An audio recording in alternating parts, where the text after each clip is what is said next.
ከሰኔ እስከ መስከረም በሚዘልቀው የክረምት ወቅት በርካታ የኢትዮጵያ አካባቢዎች ዝናብ ያገኛሉ። አብዛኛው የኢትዮጵያ ሕዝብ በግብርና ስራ የሚተዳደር ከመሆኑ ጋር ተያይዞም ይህ የክረምት ወቅት እጅጉን ተጠባቂ ነው። 12 የሚደርሱ የኢትዮጵያ ተፋሰሶች በዚህ ወቅት ከፍተኛውን የውሃ መጠን ያገኛሉ የሚሉት የኢትዮጵያ ሜትሮሎጂ ኢንስቲትዩት የሃይድሮሜትሮሎጂ ባለሙያዋ ኤልሳቤት ተመስገን ክረምቱን አስመልክቶ በተሰራ ትንበያ እነዚህ ተፋሰሶች የሚገኙባቸው አካባቢዎች መደበኛ እንዲሁም ከመደበኛ ከፍ ያለ መጠን ያለው ዝናብ እንደሚያገኙ መተንበዩን ገልጸዋል።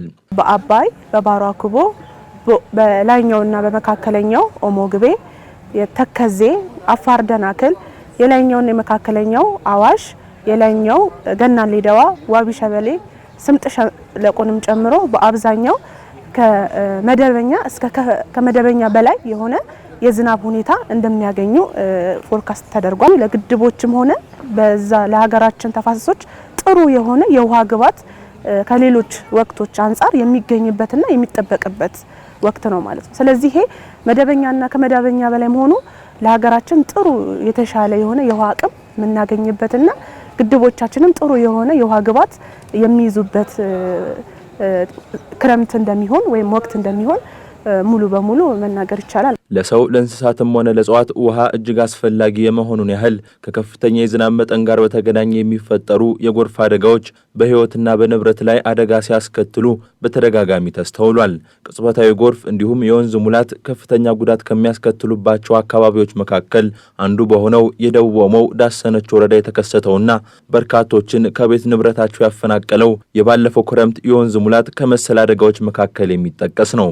በዘንድሮ ክረምትም መሰል አደጋዎች ሊያጋጥሙ የሚችሉበት እድል ከፍተኛ መሆኑን የሚገልጹት የኢትዮጵያ ሜትሮሎጂ ኢንስቲትዩት ምክትል ዋና ዳይሬክተር ዶክተር አሳምነው ተሾመ እየተጠናቀቀ በሚገኘው የበልግ ወቅት ከፍተኛ የዝናብ መጠን ያገኙ አካባቢዎች ከመኖራቸው ጋር ተያይዞ በክረምት ወቅት የሚዘንበው ዝናብ ወደ ቅጽበታዊ ጎርፍ የመቀየር እድል እንደሚኖረው ጠቁመዋል። ከባለፈው በልግ 2017 ጀምሮ የነበረውን የዝናብ ሁኔታ በምንመለከትበት ወቅት 140 በሚደርሱ የሀገራችን አካባቢዎች ላይ በ24 ሰዓት ውስጥ ከ30 ሚሊ ሜትር እስከ 102 ሚሊ ሜትር እጅግ ከባድ መጠን ያለው ዝናብ ተመዝግቧል ማለት ነው። በዚህ ባሳለፍነው በልግ ወቅት ማለት ነው።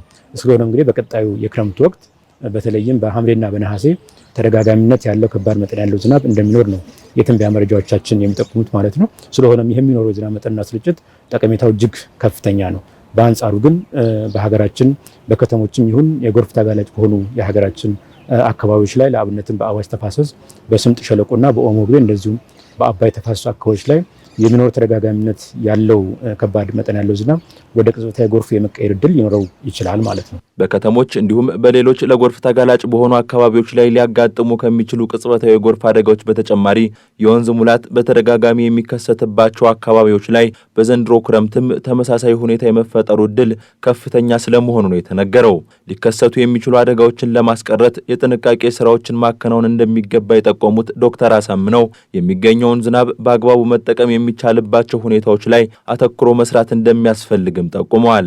የጎርፍ ተጋላጭ በሆኑ አካባቢዎች መፋሰሻ ቦዮችና ኩሬዎችን በመጠቀም ውሃ መያዝ እንደሚቻልም ነው ምክትል ዋና ዳይሬክተሩ ያመላከቱት። ከተሞች አካባቢ በአግባቡ ማህበረሰቡ ከግንዛቤ ውስጥ አስገብቶ የሚኖረው የዝናብ ሁኔታ በየአካባቢው ያሉ በየሰፈሩ ያሉትን የውሃ ማፋሰሻ ቱቦዎች በአግባቡ መስራት የመንከባከብ ስራዎች መሰራት ይኖርባቸዋል ማለት ነው። እንደዚሁም ደግሞ የጎርፍ ተጋላጭ በሆኑ በአዋሽ ተፋሰስ በስምጥ ሸለቆ በኦሞ ግቤና በአባይ ተፋሰስ አካባቢዎች ላይ ከወዲሁ የተለያዩ የአካባቢ ጥበቃ ስራዎችን መስራት ያስፈልጋል ማለት ነው። ሌላው እንግዲህ የሚኖረውን ቅጽበታዊ ጎርፍ በአግባቡ በመሰብሰብ በተለይም ለመስኖ ስራ መጠቀም ይቻላል። እንደሞ ወደ አዎንታዊ ነገር ወደሆኑ ነገሮች መቀየር ይቻላል ማለት ነው። እንግዲህ በአግባቡ የውሃ ማፋሰሻ ቦዮችን በአግባቡ በማውጣት ወደ አንድ ቦታ በማጠራቀም ለተለያዩ ነገሮች በተለይ ለአርብቶ አደርና ለከፊል አርብቶ አደር አካባቢዎች ላይ ለሰውም ይሁን ለእንስሳት የመጠጥ ውሃን ለማሻሻል ሊያግዝ ይችላል። ለእንስሳት የመጠጥ ውሃን ሊያሻሽል ይችላል። ሌሎችም እንደዚህ የጓሮ አትክልቶችን ለማልማትም ለመንከባከብ ሊያግዝ ስለሚችል የሚኖረውን ቅጽበታዊ ጎርፍ በአግባቡ በመሰብሰብ ወደ አዎንታዊ ነገር መቀየር ይቻላል ማለት ነው። የኢትዮጵያ ሜትሮሎጂ ኢንስቲትዩት የቀጣዩን የክረምት ወቅት ትንበያ አስመልክቶ ከባለድርሻ አካላት ጋር ተወያይቷል።